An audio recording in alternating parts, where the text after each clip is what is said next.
Elizabeth proved to be one of the most brilliantly learned women in 16th century Europe. She also inherited her father's famously passionate and fiery temper, and could be a difficult mistress to serve at times. Deprived of her mother at a painfully young age, and her relationship with her father being what it was, Elizabeth looked elsewhere for familial closeness, mentorship, and love.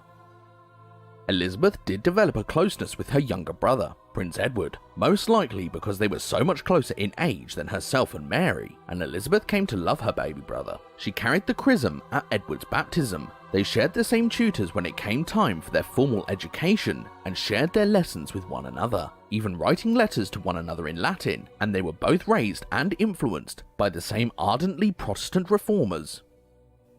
Elizabeth found surrogate mothers in her governesses, and in the succession of stepmothers, the Protestant German princess, Anne of Cleves, whom Henry married when Elizabeth was 7 years old, took both interest and delight in Henry's youngest daughter. Whilst her marriage to Henry lasted only 6 months, Anne and Elizabeth continued to visit and write each other following the divorce. However, Elizabeth had little time to get close to Jane Seymour or Catherine Howard, both of whom were dead within 2 years of marriage to the king, Jane in childbirth, and Catherine executed for adultery and treason, just as Elizabeth's mother had been.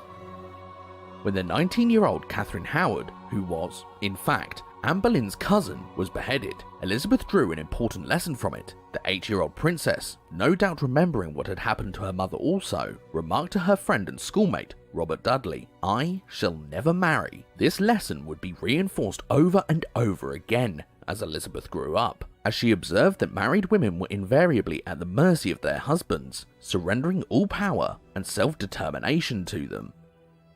Henry's 6th wife, Catherine Parr, whom Henry married when Elizabeth was 11 years old, was also kind and motherly towards her. Catherine recognized the young princess's intellectual potential and encouraged her in her academic pursuits, and it is Catherine Parr who is often credited with persuading Henry to restore both Mary and Elizabeth to the line of succession for the throne after their younger brother. However, ultimately, it was the serving members of Elizabeth's household, most of whom were extended relations of her mother, Anne Boleyn, with whom Elizabeth found the closest and most secure sense of family, particularly her beloved governess and companion, Catherine "Cat" Ashley, who would remain with Elizabeth as lady-in-waiting when she became queen. William Cecil, who would become a great statesman when Elizabeth ascended the throne, also served in the young princess's household as her surveyor, an important mentor to Elizabeth. He would remain her closest and most trusted advisor throughout her reign as queen. Her murky status and unconventional family life aside, Elizabeth grew up very privileged. Her position as the daughter of the king entitled her to the finest education, and Elizabeth took great joy in both learning and mastery, developing a passion for academic and intellectual pursuits that was to last her entire life.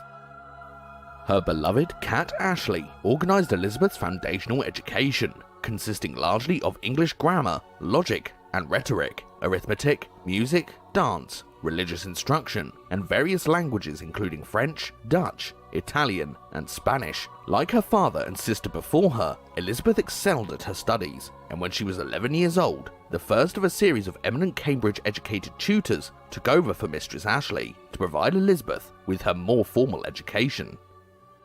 By this time, the princess was quite a force to be reckoned with academically. She proved to be a polyglot, reportedly able to speak, read, and write fluently in Latin and Greek, in addition to the 5 languages already in her command.